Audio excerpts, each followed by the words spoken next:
ഞാൻ ബിസിയാണെന്ന് പറയൂ. ആര് വിളിച്ചാലും 1 മണിക്കൂർ കഴിയാതെ ഒരു കോളും കണക്ട് ചെയ്യരുത്.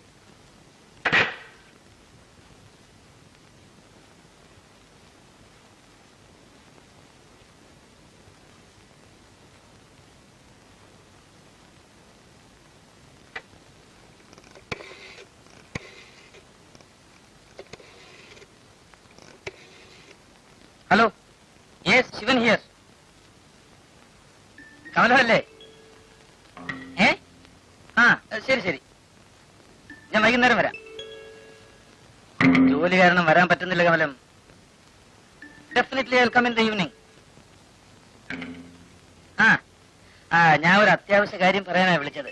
എനിക്ക് 1 ലക്ഷം രൂപ വേണം. ഒരു ചെക്ക് മീറ്റ് ചെയ്യാനുണ്ട്. 50,000. കൊടുത്തയക്ക്. ഞാൻ പറഞ്ഞില്ലേ, വൈകുന്നേരം തീർച്ചയായും വരാം.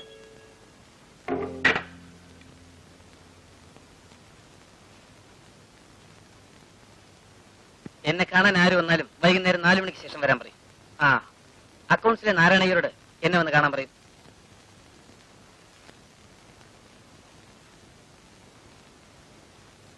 എടാ ശിവ, 50,000 രൂപയുണ്ട്. അമ്മ തന്നയച്ചതാ. നിന്നെ ആ കൃഷ്ണവേണി അന്വേഷിച്ചു. അവളിപ്പോ എവിടെ താമസം എന്നറിയാം? ജെമിനിയുടെ പുറയിലെ കല്യാണ മണ്ഡപം ഉണ്ടല്ലോ, അതിന്റെയും പുറയില. അവൾക്ക് ഇവിടെ വന്ന് നിന്നെ ഒന്ന് കാണണമെന്ന്. ഞാൻ പറഞ്ഞു, അയ്യോ അങ്ങോട്ടെങ്കിലും ചെന്നു പോകല്ലേ, അവനിപ്പോ പഴയ ആളൊന്നുമല്ല. തന്നോടാ പറഞ്ഞത് എഴുന്നേക്കാൻ. മേലിൽ ഇവിടെ വരരുത്. താനിന്നും പഴയ അപ്പയ്യാണ്. ഞാനിന്ന് പഴയ ശിവനല്ല. പക്ഷെ താനത് ഓർക്കുന്നില്ല. നീ പഴയതെല്ലാം മറന്നു. നിന്നെ ഞാൻ ആദ്യം കണ്ടുമുട്ടിയ ദിവസം നീ ഓർക്കുന്നു? നിന്നെ ഇവിടെ എത്തിച്ചതാരാണെന്ന് നിനക്കറിയാമോ? എനിക്കെല്ലാം ഓർമ്മയുണ്ട്. ഞാനൊന്നും മറക്കാറില്ല. അതുകൊണ്ട് തന്നെയാണ് തന്നോട് ഇവിടെ വരരുതെന്ന് പറഞ്ഞത്. താൻ എന്റെ ഭൂതകാലത്തിന്റെ നിഴലാണ്. പറഞ്ഞത് കേട്ടില്ലേ?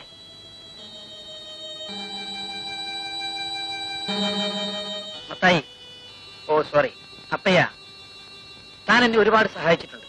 അതിന്റെ പ്രതിഫലമായി തനിക്ക് എത്ര പണം വേണമെങ്കിൽ ഞാൻ തരാം. ആർക്ക് വേണോടാ നിന്റെ പണം? നാളെ ഈ മുഖം എനിക്ക് പരിചയം ഉണ്ടാവില്ല. അതുകൊണ്ട് പറഞ്ഞ നന്ദി കേട്ടവൻ. Get out.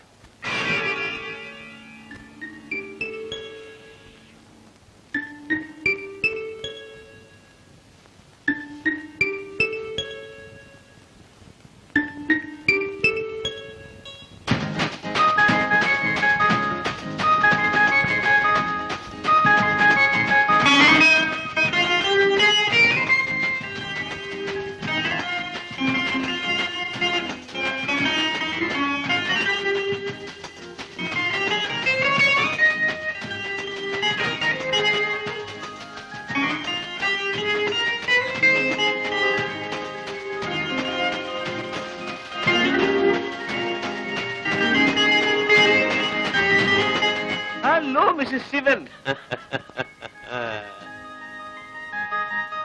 ഞാൻ തീരെ വിചാരിച്ചില്ല മിസ്റ്റർ ശിവൻ എന്ത് വരുമെന്ന്. ഒന്ന് ഫോൺ ചെയ്തുകൂടായിരുന്നോ? വരൂ, നമുക്ക് അകത്തിൽ സംസാരിക്കാം.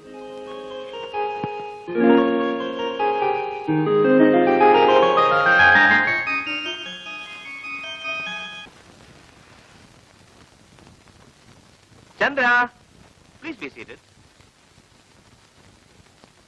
മിസ്റ്റർ ശിവൻ എന്താ കുടിക്കാൻ? Hot or cold? ചായ മതി. ചന്ദ്ര, ചായ കൊണ്ടുവരൂ. പിന്നെ ബിസിനസ് ഒക്കെ എങ്ങനെ ഇരിക്കുന്നു? കൊള്ളാം, നന്നായിട്ട് നടക്കുന്നു. ബൈ, ഇവിടുത്തെ പുതിയ ഫാക്ടറിയുടെ ജോലി ആരംഭിച്ചു? യെസ്, ജർമ്മനിയിൽ നിന്ന് ടെക്നീഷ്യൻസ് വന്ന് മെഷീൻസ് എല്ലാം ഫിറ്റ് ചെയ്തു. അടുത്ത മാസം ഉദ്ഘാടനം ചെയ്താൽ കൊള്ളാവുന്നുണ്ട്. Is it? Good. Mister Menon, നിങ്ങൾ ഡൽഹിയിൽ വലിയ പിടിപാടുള്ള ആളല്ലേ? എനിക്കൊരു ചെറിയ സഹായം ആവശ്യമുണ്ട്. എന്ത് വേണം പറയൂ. എന്റെ ഫാക്ടറിയുടെ ഉദ്ഘാടനത്തിന് അടുത്ത മാസം ആദ്യം പ്രൈം മിനിസ്റ്റർ ഒന്ന് കിട്ടിയാൽ കൊള്ളാവുന്നുണ്ട്. അത്രേ ഉള്ളൂ. It's very easy. അദ്ദേഹത്തിന്റെ PA mister Chaudhary is a best friend of mine. വേണമെങ്കിൽ ഇന്ന് രാത്രി തന്നെ ഫോൺ ചെയ്യാം. Is it radiogram? No no no no, എന്റെ മകൾ ജമുനയാണ് വായിക്കുന്നത്. ഒരു ഫോണിലോട്ട് പോകാം. He will not believe what an expert she is in piano.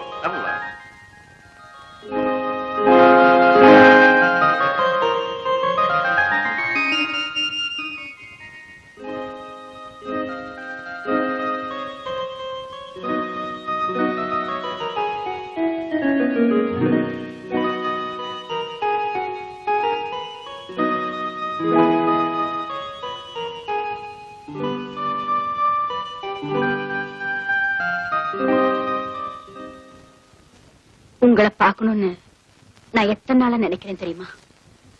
Telephone பண்ணா நீங்க இல்லைன்னு தான் அங்க இருக்கிறவங்க சொல்றாங்க. நேற்றுக்கு உங்களை பாக்குறதுக்காக நான் உங்க வீட்டுக்கு வந்திருந்தேன். அப்பவும் என்னால உங்களை பார்க்க முடியல.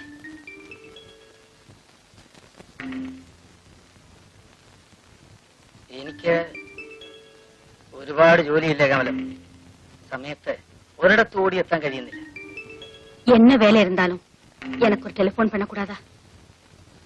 തിരക്കിനിടയിൽ ഒന്നും ഓർക്കാൻ കഴിയുന്നില്ല. കമലം എന്തിനാ എന്നെ അന്വേഷിച്ചത്? ஒரு சந்தோஷமான சமாச்சாரம் உங்ககிட்ட சொல்லத்தான். പറയൂ, എന്താണ്? நான் உங்க குழந்தைக்கு தாயாக போறேன்.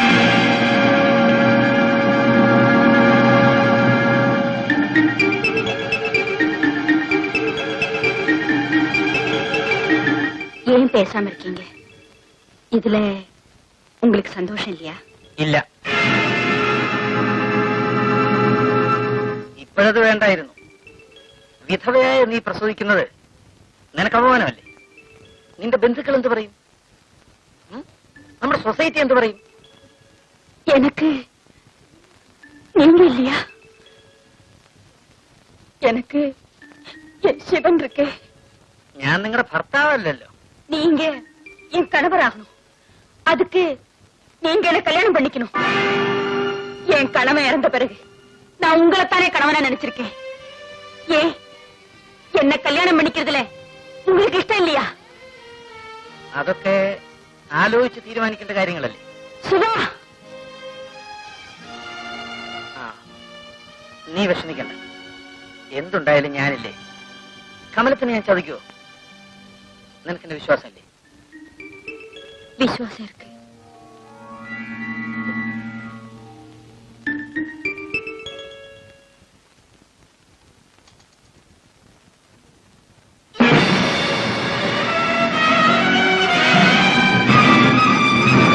എടാ, അവൾ മരിച്ചു.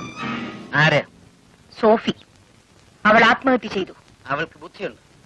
എനിക്ക് ബുദ്ധിയില്ലാഞ്ഞിട്ടല്ല, ഞാനത് എത്രയോ നേരത്തെ ചെയ്തേനെ.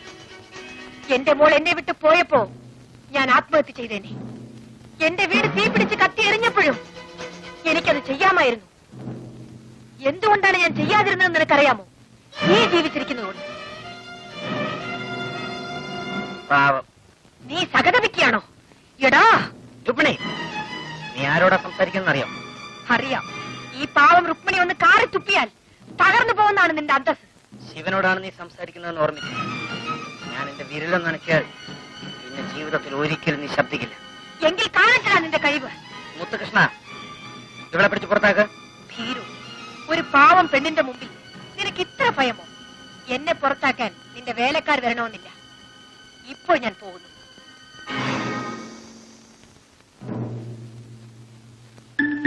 ഇനിയും ഞാൻ വരും. അത് എന്റെ അവസാനത്തെ വരവായിരിക്കും.